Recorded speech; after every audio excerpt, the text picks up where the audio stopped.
Come on, lightning thunder. Hurricane, hurricane, lightning thunder. Hurricane. Well, Juan, if you had to figure out a way to describe this feeling. This car ride? Yeah, this feeling right now that you're feeling. Could you paint us a picture with words? Well, right now it kind of feels like the only thing I could compare it to, I wasn't living back in the day, but it's like when these guys traveled across the seas to go into battle for like their country and to dominate the world. That's what it feels like. It feels like we're in a gathering all our feelings together and going into battle and just anticipating the drive, which is the boat ride for them at the time of being able to go to battle and think about everything and process everything of what's about to happen in these next couple days. Knowing that the only for sure thing is you're going into battle, not knowing the outcome. You really only know the outcome that you tell yourself. Some people are scared because they don't think they're going to win. Yeah. Coming in confidently and cocky, you can, for sure you're going into this situation amped and hyped almost. No fear going into this situation. Yeah, it's actually crazy because that's actually what I was telling Cameron and Jess, who was driving us to my house earlier today. I was like, it's weird because I don't feel nothing right now. Like, I have a fight in 2 days and 3 days and I don't feel nothing because I lost my last fight. And it's just like, I'm not scared to lose anymore, and there's no pressure of me winning anymore. It's just like, now from here on out, it's all about getting better, getting comfortable, going into what I've prepared myself for, and just going out there and competing now. There's no added pressure. I know everyone's like, well, you don't want to lose. It's like, yeah. And then people say there's no pressure about losing, and to be honest, there kind of is. You know, it's like, fuck, okay, I'm undefeated as a fighter, but then I want to stay undefeated and be that person to be able to go undefeated. But now when you lose, you don't really think about losing anymore. It's already happened. You already dealt with it. You know, once you dealt with something, it makes it easier to take in and not worry about it, if that makes sense. You know? Earlier this week, I was talking to Carlos Condon, and I was like talking about now he's 31. He's in his physical prime. You know, most Olympic gold medalists are in their 30s. Yeah. And I'm like, this is your physical prime time. Are you excited to be fighting for the belt? And you know, how do you feel about going later in the rounds? And he was really excited and pumped up, but he was still very calm about it. It's kind of like, it's that confidence of knowing that he's put in all this work, everything's already is been built up the right way. You put in all this work, you've monitored your training, your heart rate, you've trained with the best in the world. Literally went from Sacramento, Palm Springs, Victorville, everywhere. And you have that confidence. So that's why it's kind of like the calm before the storm. Like, the water's it's not choppy. You don't feel uneased. I think you're more dangerous. Yeah.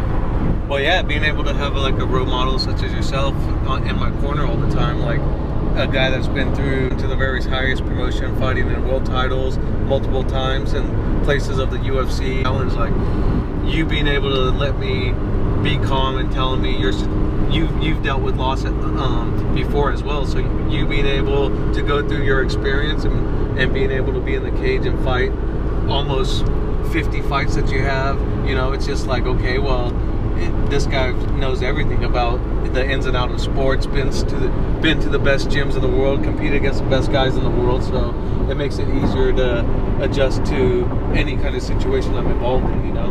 Well, you said you came back and no one submitted you. But I blame that on the fact that you came back from being up in Sacramento, and before you left to Sacramento, we were instilling just going back into the basics and staying in good position, never really letting yourself out. Just because you're grappling doesn't mean you can't stay in good position. Right. And I think now, more or less, like, whenever I see you roll, I notice you're not in bad position because you don't even let yourself go into those positions. You're really not committing to any mistakes. You're not overcommitting at all. You're blocking, and then you're attacking and smashing. You're doing a really good job. I'm really interested to see you strike and take these submissions now, these new ones that you've learned. Yeah, and it's great because it's all the little adjustments we're able to make off a loss. You know, people say, oh, you learn off a loss, and it's very true. And then the people that hate to lose say, no, you don't learn anything from a loss. You learn how to deal with something that you shouldn't have dealt with. And that's like the guys that are trying to be inspired to be in this realm of saying, oh, I'm going to be the greatest ever. But yet, when you lose, the whole world kind of widens up for you. And the whole atmosphere of the MMA opens up to you. You're not so one-side mind about one thing, about like, okay, I gotta win, so I gotta make sure I'm doing the best of this, the best of this, the best of this. It's like, no, I lost now. Now I could refocus, see where I'm really having trouble because I lost. Obviously, there's something going on. And when I came back home, we were able to make those adjustments of the jiu-jitsu of, okay, this is how we lost. We over-anticipated by being too aggressive or not knowing how to control position, then attack. Control position, then attack. Like you always say, then it's if we attack and we get ourselves out of position or lose control, we get back in control, we find our position, then we attack again. So that's when I feel myself getting out of position or losing control, the main thing is, like you said, regaining control, regaining position, then attack. Not everyone can do that. It Yeah. takes a special type of person to be able to force somebody to do something they don't want physically. Yeah, exactly. Well, it means a win or a loss, you know, and I could definitely say right now I'd never want to lose again, you know? Here's another thing you probably haven't thought of. Going to your fight, you just finished doing work up at Team Alpha Male. Those are some new friends and some old friends. Right. But definitely, they're going to be at the fight. So just like your teammates, when your teammates are there to watch you, now these guys are kind of like teammates, you're going to feel a little bit more added pressure. To me, I get more excited when when people come to watch me. I love putting on a show ever since I was 3 or 4 years old. That's what you do. Entertain. You know, like the movie The Gladiator, the Spaniard. You know, he goes in there and he puts on the show, and he asks the people, "Are you not entertained? Like, this is what I fucking do. I come in here and I kill people."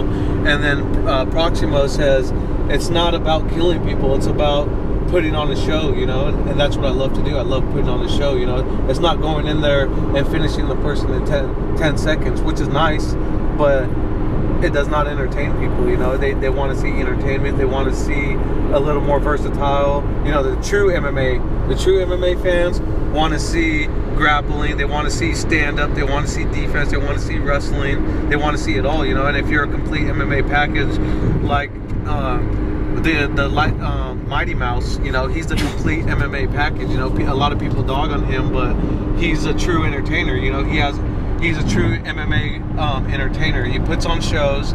He puts on everything from feet to bottom, and then he finishes people at the later rounds, which is entertaining. You know, for me as an MMA fighter. Well, so a little bit more excitement coming into this fight. Well prepared. Other fights lined up. Season 3. Getting ready to start. It's almost like the start of a new year. Yeah, new beginnings, you know. You got, after my loss, you know, I wrestled and I didn't do what I wanted. And then I tried to go to another tournament, didn't do what I want. Then I stepped back, had my 3rd child, you know, it was a blessing. And then we started the show. And then kept working with the new technique, kept finding new workout partners, kept meeting new friends, and now I'm ready to go. Like you said, I got this new slate of fighting at 45s. My first time fighting at 45s. Gonna test it out and be ready. You know, just take anything that comes up and make sure I'm ready for it. Now, I think that you're going to be stronger than your opponent coming into this fight, even though you're going up to 45s, because you have that wrestling explosive strength and also your perfect position. That really puts a lot into it. But the thing that excites me the most is you can do the same stuff in the first round as the 5th round. And you don't get that a lot with fighters, you know? Like, I can't go out there and tell just anyone, hey man, I need you to take him down, let him up, take him down. But I know with you that we can do anything I can think of, you can do, and that excites me. Yeah, definitely. I mean, that's just because we're well trained. We've been in the desert our whole lives, you know. We have the same wrestling background, which you evolved into the MMA world where, you know, these guys don't know that there's wrestling MMA and then there's regular wrestling. And with the desert wrestling that we come from, it's all you know, hard knocks wrestling, where it's grind, it's a beat down, it's in your face, smash mouth. And you were able to involve your wrestling into MMA, and you were able to pretty much perfect it. You know, now you're able to pass it down to me, which we've been lifelong friends. You know, so you've known me since I was, you know, competing in my first tournament. So we're able to make minor adjustments or make huge adjustments, make little detail adjustments that make a big difference, you know? Well, I'm excited. This is just the first part of Juan's road trip. Yeah. Going out to Sacramento, Thunder Valley, here we come. 145, here we come. Let's get it done. All the time. Girls love you, men, old people love you, young people love you. You're the best. You're the man. And he's yours. He's yours. He's yours. This bum shouldn't even be in the same ring with you. I want you to show him who you are tonight. Show him who you are tonight. Stick him